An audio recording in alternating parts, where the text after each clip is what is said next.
আসসালামু আলাইকুম, সবাই আশা করি ভালো আছেন।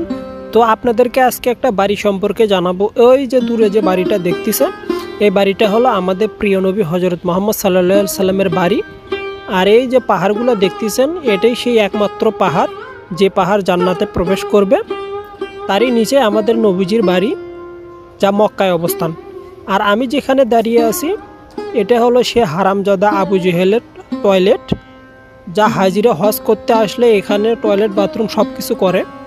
এই সেই হারামজাদা যা আমাদের নবীজিকে ডিস্টার্ব করতো। তো নবীজি এবং আবু জেহেলের বাড়ি কাছাকাছি হওয়ার কারণে আবু জেহেল সব কিছু ষড়যন্ত্র করতে সুযোগ সুবিধা বেশি পাইতো।